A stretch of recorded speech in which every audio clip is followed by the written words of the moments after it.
Order. Order. Thank you, Mr. Chair. Have you finished? Good. I call the honourable member Julie Ann Genter. Thank you, Mr. Chair. I have to strongly agree with the contribution just made by my colleague Darian Fenton. Part 2 of this Order. I'm sorry to interrupt the member. It's been convention in this place for a number of years now that when people who don't have the floor interject on each other, it is not in keeping with the custom and practice of this House. And I urge members to remember that. I call the honourable member Julie Ann Genter. Thank you, Mr. Chair. I have to strongly agree with the contribution just made by my colleague Darian Fenton on Part 2 of this bill, which amends the Road User Charges Act. I think that for the benefit of members in the House today, there's probably a little bit of background that needs to be explained about how the road user charges system works. So the central government spends about $3 billion a year on transport through the National Land Transport Fund. And most of that revenue comes from petrol tax and road user charges. As I said earlier, about a third of it comes from road user charges. That's the contribution from heavy vehicles and trucks, commercial vehicles using diesel. So they spend about $1.1 billion, which goes to the National Land Transport Fund. Petrol tax is about $2 billion a year. And what is often overlooked when people say that roads are paid for by users is that actually that's not entirely true. Local roads are 50% funded by ratepayers. So ratepayers pay $1 billion, which is spent on transport. So the overall transport infrastructure funded by government is about $4 billion. $1 billion from ratepayers, and it's worth noting that about 50% of all vehicle kilometres travelled happen on local roads. So it's quite a big proportion, which is subsidised by ratepayers. But what is really overlooked when we talk about the economic benefit of our transport system is the huge cost to households and businesses to use the infrastructure that is being paid for with their tax dollars. So taxpayers are paying $4 billion a year. That's being spent mostly on roads, mostly on a few state highways. The largest share is going to go on a few state highways, which carry a tiny proportion of all vehicle trips over the next 10 years. And then a large portion is going to be going to pay the debt, pay the interest on the debt that we use to fund those projects. That's going to go on for about 25 years. But what's really overlooked is that households and businesses are spending at least 3 times that much just to use the infrastructure that's being built with their tax dollars. So households spent about $11 billion on fuel and vehicles last year.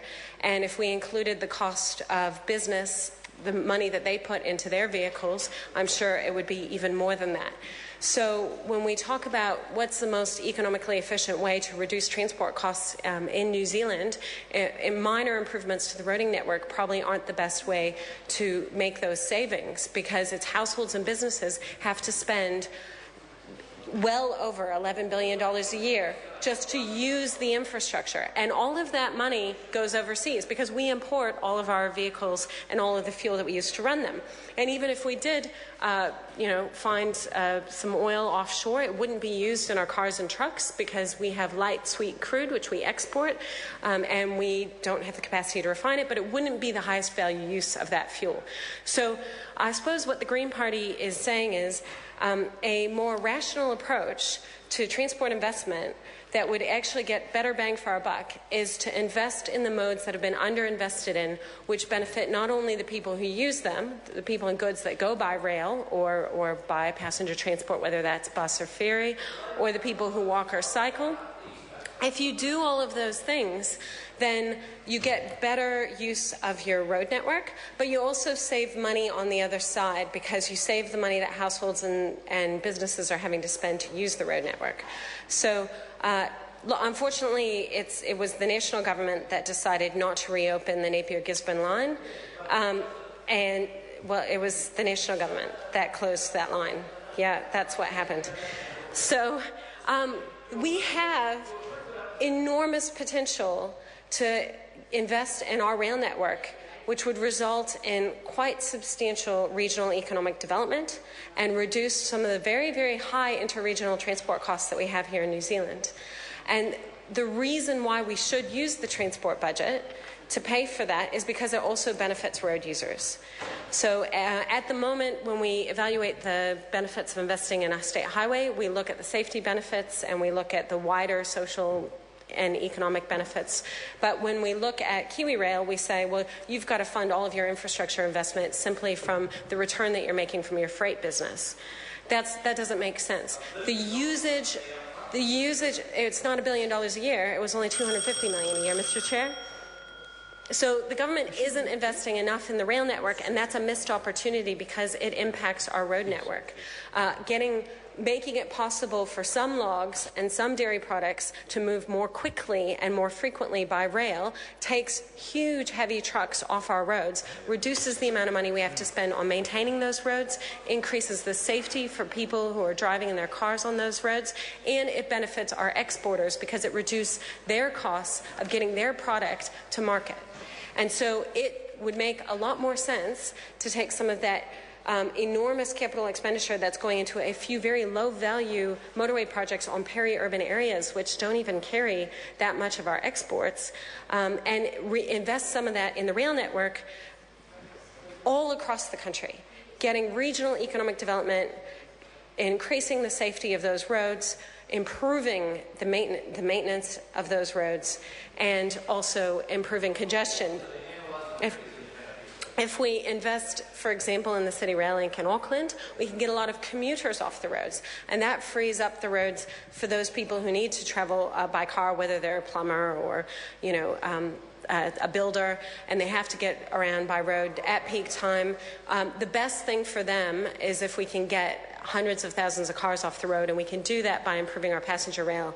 And since we've already invested in electrification, it makes sense to build the City Rail Link because that actually doubles the capacity of the entire rail network, and it means we can get 5-minute frequencies, which makes the rail that much more attractive for people who are using it to get in and around the city and don't need to use a car. But once the Western Ring Route is opened, there will be alternatives for freight, and the last thing we want to see is that road clogged up with commuters who are trying to get to houses that are being built way out of the city. That would not be good for road users. It's not good for freight. So what the Green Party says is we want an economically rational investment in our transport fund. We have to keep in mind the way that we're using road user charges doesn't need to be on new roads. I mean, spending money on expensive motorways with low benefit cost ratios isn't the best use of road users' money. In fact, investing in rail in some cases is a better use of road users' money because it has a better impact on the overall economy and the transport system, whether that rail is for passenger services or for freight in our regional areas. So there are lots of opportunities. This bill just makes some tiny technical changes. The overall direction that the government is going on transport is wrong. It's actually a tax and spend. That's the approach that the national government is taking. It's borrowing, taxing, and spending the money in ways that are not going to benefit taxpayers, are not going to benefit the economy, and are going to cost New Zealanders for decades to come. And that is a very serious concern. I call the Honourable Member Carol Beaumont. Thank you very much, Mr. Chair. So, in rising to speak to part 2 of this bill,